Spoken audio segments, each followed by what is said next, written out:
kita akan jalan-jalan ya ke makam keramat Mbah Priuk. Ini lokasinya tentu saja di Tanjung Priuk, teman-teman. Saya balik sekarang ya. Ya, jadi makam keramat Mbah Priuk ini ya adalah makam wali ya di pesisir utara Jakarta yang banyak sekali diziarahi oleh orang-orang pengunjung dari berbagai daerah ya. Kalau sebelum pandemik tuh di tempat ini setiap hari, terutama pas weekend ya dan malam Jumat, ini penuh sekali sama rombongan bis-bis ya.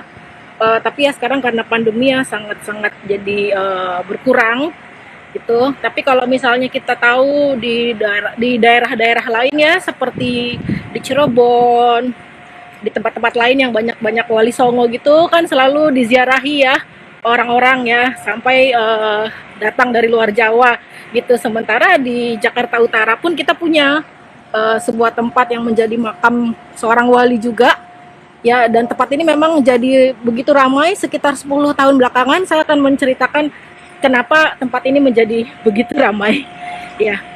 Kalau teman-teman mau datang ke sini,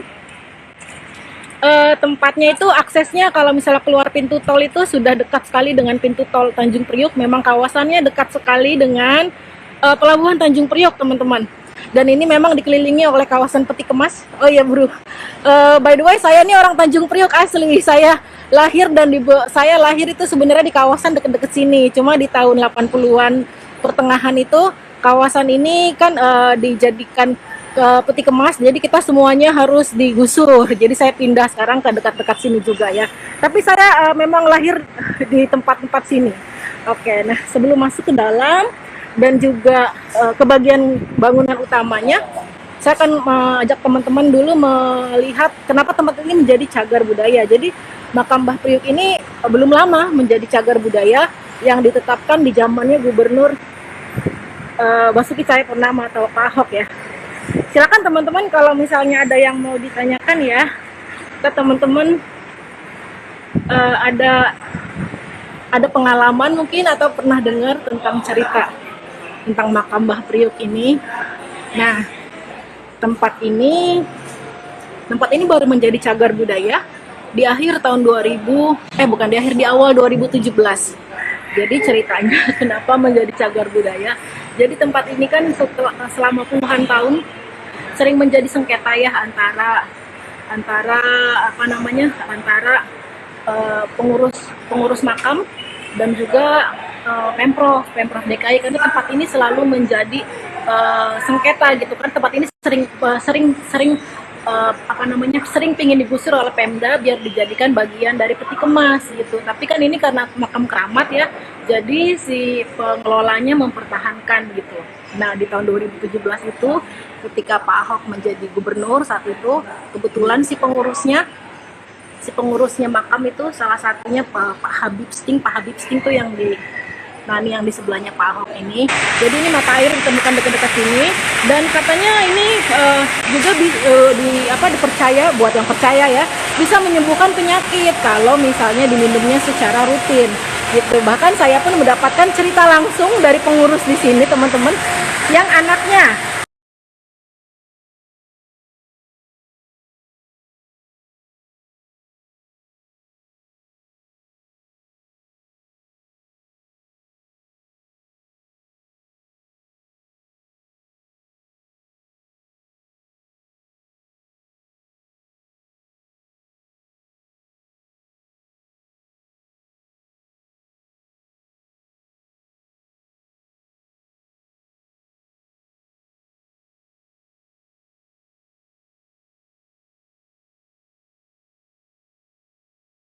ya.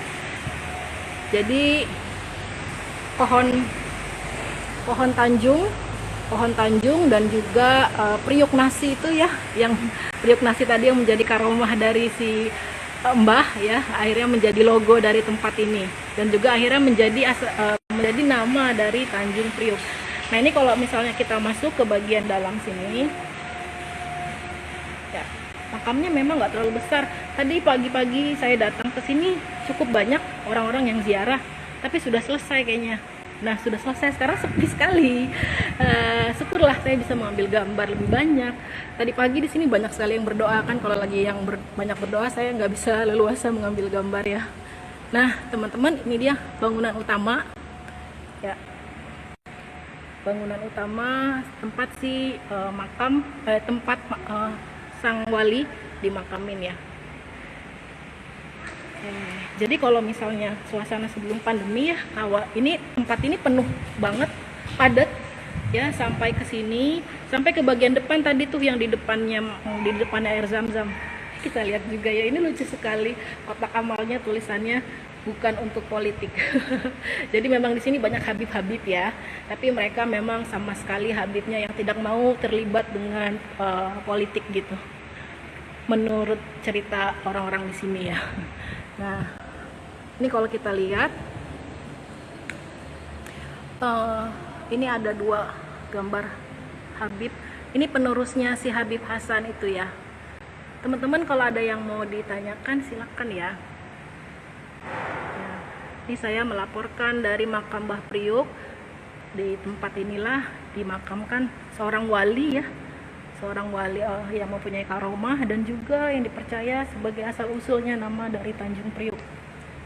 Nah, tadi kan saya cerita kenapa tempat ini dijadikan cagar budaya, karena masih baru ya, tahun 2017 waktu itu ketika dijadikan cagar budaya, setelah Pak Ahok berkunjung ke sini dan diundang oleh pengurus makam ini. Jadi waktu itu pengurus makam ini mengundang Pak Ahok dan masuk ke bagian dalam ini, ke bagian ruangan ini. Jadi ruangan ini kan tertutup sebenarnya ya, nggak sembarangan pengunjung bisa masuk ke dalam ruangan ini. Jadi kalau kita datang ke sini teman-teman, kita cuma bisa berdoa sampai di sini, sampai di bagian luar ini.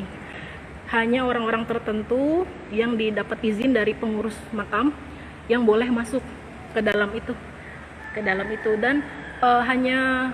dan nggak semua gubernur juga katanya ya bisa dapat kesempatan waktu itu untuk masuk ke dalam itu.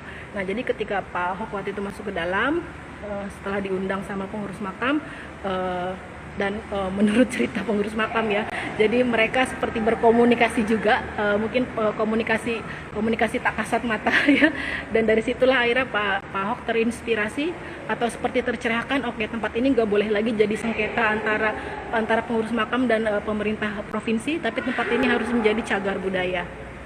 Nah, karena saya orang biasa, saya termasuk dari orang awam seperti teman-teman semua, jadi kita datang ke sini nggak bisa masuk ke dalam ya. Ini ada di dalamnya ada beberapa makam teman-teman. Ini kita lihat ya. Ini makam utamanya, ini saya nggak bisa masuk ke bagian dalam ya, jadi dari celah-celah. Ya, ini ada 3 makam di sini. Jadi si makam Habib Hasan, terus ada ada 7, maaf ya, ada 7 makam. Salah satunya si makam Mbah Priuk dan beberapa pengikutnya beliau ya. Dan yang menarik, salah satu yang dimakamin di sini adalah seorang keturunan Tionghoa teman-teman.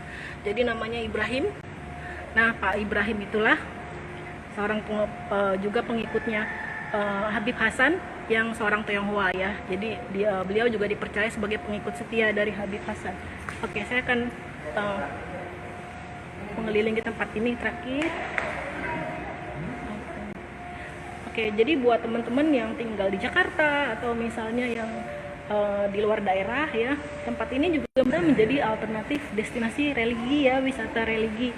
Karena kalau di daerah lain seperti di Cirebon, banyak sekali kita tahu ada banyak tempat yang diziarahi ya, makam-makam wali ya.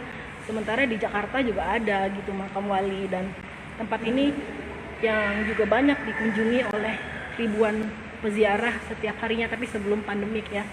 Jadi orang Jakarta pun cukup berbangga hati ya, kita punya wali juga ya. Tidak kalah dengan Cirebon yang punya banyak wali yang dimakamin di sana sebagai tempat alternatif wisata religi. Nah,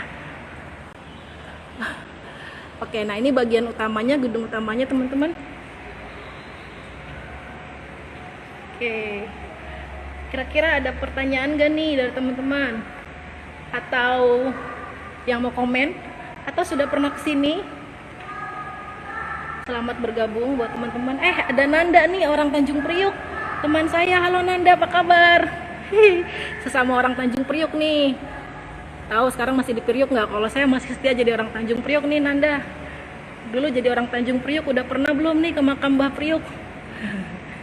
Oke, ini menjadi menjadi spot terakhir teman-teman. Oh ini dia, saya mau close upin ini ya. Ini ada dokumentasi tadi yang saya cerita, waktu tahun 2010 di tempat ini terjadi pertempuran antara ribuan Satpol PP dan para santrinya Mbah Priok ya, yang mempertahankan tempat ini biar nggak digusur, dan peristiwa itu yang menjadi tempat ini terkenal se-Indonesia dan akhirnya banyak diziarahi sampai sekarang. Ini ada peristiwanya saat itu, ternyata pada saat itu ada sinar emas. Nah ini saya bacain ya, kelihatan nggak ya kalau di lukisannya? Rada buram ya, mohon maaf ya kameranya kurang canggih. Sinar emas yang tampak di fisik makom Syekh Syahid Mbah Priok waktu kejadian perang 14 April 2010 melawan musuh Allah. Ini adalah peringatan dan isyarat bagi orang yang berpikir dan beriman. Ya. Oke. Nah itu dia tadi ya teman-teman ya. Oh ya, tempat ini juga sebenarnya sebelum pandemi ya, setiap malam Jumat di sini ada pengajian juga. Jadi selain Sabtu Minggu ramai dikunjungi para peziarah yang dari daerah-daerah gitu, setiap malam Jumat di tempat ini sering ada pengajian. Terus udah gitu nanti diakhiri dengan makan kebuli gratis, nasi kebuli gratis. Jadi disiapkan sampai ribuan porsi ya, karena saya orang Tanjung Priok dan saya kenal terus di sini. Jadi saya cukup sering datang ke sini, dan salah satu Habib yang terkenal di sini namanya Habib Sting. Orangnya nyentrik kali ya, silakan teman-teman Google deh. Ya, dia Habibnya mungkin dari kebanyakan yang kita lihat sekarang. Jadi dia Habibnya memang nyentrik sekali, dia nggak pernah mau muncul di di mimbar gitu ya untuk berkhotbah. Tapi caranya dia siar agama ya, dia dengan sebanyak mungkin kasih makan orang gitu. Jadi dia salah satu cara dia untuk siar agama yaitu dia ngasih makan ribuan orang setiap dan nasi kebulinya dimasak sendiri oleh dia. Juga Habib Sting itu kalau di sini juga punya pengikut yang banyak. Jadi kadang-kadang orang-orang sini suka datang untuk mendengarkan Habib Sting ceramah, tapi dia nggak mau ceramahnya di dalam sini, dia ceramahnya di luar di pohon-pohon rindang kayak gitu. Jadi kayak ngobrol-ngobrol, orangnya cukup nyentrik ya, tapi dia nggak setiap saat bisa ditemui. Jadi kalau pas kita ketemu ada dia, berarti itu lagi hoki. Oke teman-teman, dengan demikian halo Pak Diono, selamat bergabung ya. Cukup telat nih Pak Diono, saya sudah selesai nih keliling makam Mbah Priok. Ya, silakan teman-teman yang mau datang atau teman-teman yang telah bergabung, nanti teman-teman bisa lihat langsung rekamannya ya. Rekaman IG Live ini karena nanti akan ada di feed saya. Terima kasih sudah mau bergabung. Saya terakhir akan lihat lagi di spot ya. Buat teman-teman yang mau datang langsung ke makam Mbah Priok, silakan. Tempat ini aksesnya cukup mudah sebenarnya. Kalau dari naik tol Tanjung Priok ya, keluar deket banget dari tol Tanjung Priok. Dan maka mengakhiri perjalanan kita ya keliling makam Mbah Priok, salah satu makam wali ya, makam keramat di pesisir utara Jakarta, dan juga menjadi asal usul nama Tanjung Priok dan juga menjadi cagar budaya Jakarta. Oke, terima kasih teman-teman. Kebetulan hari ini adalah hari ulang tahun saya. Jadi saya mengadakan rangkaian tur virtual ini dari tanggal 2 kemarin sampai tanggal 8 juga sebagai salah satu wujud syukur saya dan juga penghargaan saya kepada profesi tour guide. Memang biasanya kalau saya ulang tahun saya bikin tur gratis. Tapi karena ini lagi pandemi, ya udah tur virtualan dulu. Terima kasih banyak buat teman-teman yang bergabung. Ya, salam sehat semuanya.